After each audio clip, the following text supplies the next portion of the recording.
আওয়ামী লীগ সরকার যখন ক্ষমতায় থাকে তখন বাংলাদেশের কিছু সুশীল নামধারী মানুষ এবং বিরোধী দলরা, বিশেষ করে বিএনপি, জামাত ইসলামী এবং অন্যান্য দল যারা বিদ্যমান থাকে বাংলাদেশের রাজনীতিতে, তারা সবসময় বলে বাংলাদেশকে ভারতের কাছে বিক্রি করে দেয়া হয়েছে।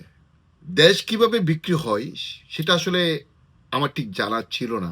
আমি অনেকদিন এটা নিয়ে জানার চেষ্টা করেছি, কিন্তু কখনোই দেশ কিভাবে বিক্রি করা যায় সে বিষয়ে তেমন কিছু জানতে পারিনি।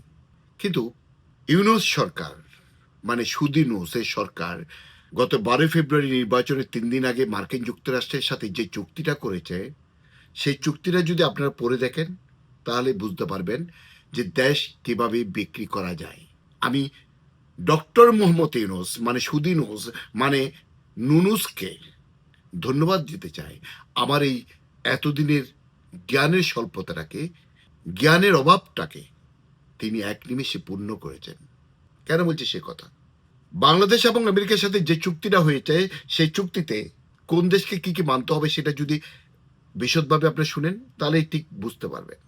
আচ্ছা, প্রথমে যুক্তরাষ্ট্র যে 6টা ক্লজ মানবে, মানে যুক্তরাষ্ট্রকে বাধ্যতামূলকভাবে যে 6টা শর্ত মানতে হবে এই চুক্তির অধীনে, সেটা বলছি। বাংলাদেশের পণ্যে চুক্তির তালিকা অনুযায়ী পারস্পরিক শুল্ক আরোপ করবে।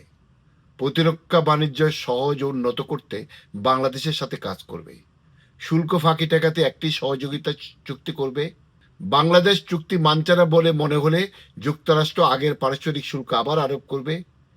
তালিকাভুক্ত বাংলাদেশি পণ্যে অতিরিক্ত শুল্ক আরোপ করবে না।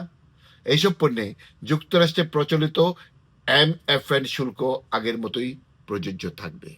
এটা হচ্ছে 6টা শর্ত যা যুক্তরাষ্ট্রকে মানতে হবে। এখন বাংলাদেশকে কি কি মানতে হবে সেই সংখ্যাটা হচ্ছে 13টা। আমি বলছি, মেধা শক্তির শক্ত সুরক্ষা দেবে, এই সংক্রান্ত 12টি আন্তর্জাতিক চুক্তিতে যোগ দেবে। যুক্তরাষ্ট্র নিজেদের শ্রমিক ও ব্যবসা রক্ষা সীমান্তে কোনো নিয়ম করলে বাংলাদেশ মিল রেখে ব্যবস্থা নেবে। ডিজিটাল সেবায় মার্কিন কোম্পানির বিরুদ্ধে বৈষম্যমূলক কর বসানো যাবে না। মার্কিন স্বার্থ ক্ষতিগ্রস্ত হয় অবাজার অর্থনৈতিক দেশের সাথে এমন চুক্তি করা যাবে না।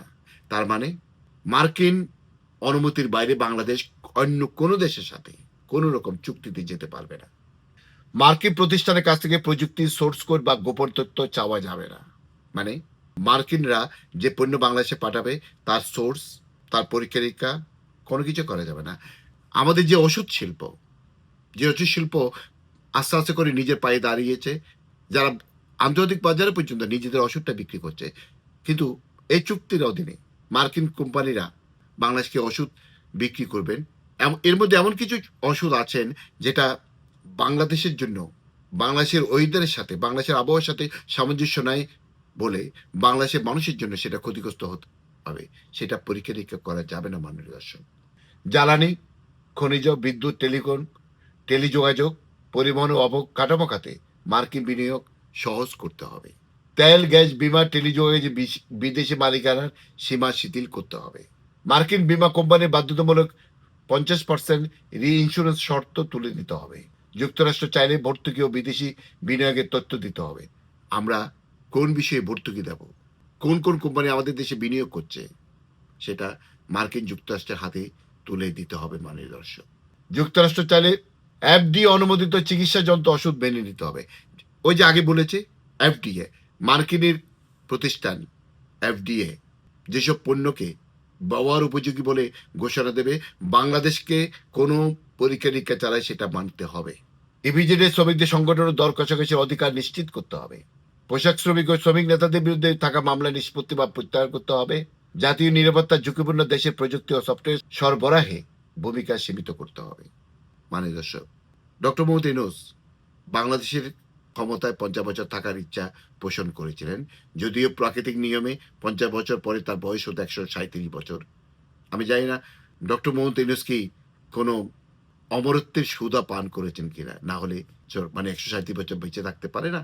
এই 50 বছর ক্ষমতা থাকার গ্যারান্টি হিসাবে ডক্টর মোহাম্মদ ইউনূস এই চুক্তিটা করেছেন, এবং এই চুক্তিতে সায় দিয়েছিলেন বর্তমানে বিএনপি সরকার এবং জামাত ইসলামী সরকার। মাননীয় দর্শক, আজকে জামাত ইসলামী যত কথাই বলুক না কেন, যত অস্বীকার করুক না কেন, বিএনপি তো বুকে করুক এটি বসেছে, তাদের সম্মতি ব্যতীত এই চুক্তি করা সাহস ডক্টর মোহাম্মদ ইউনূসের ছিল না, মাননীয় দর্শক।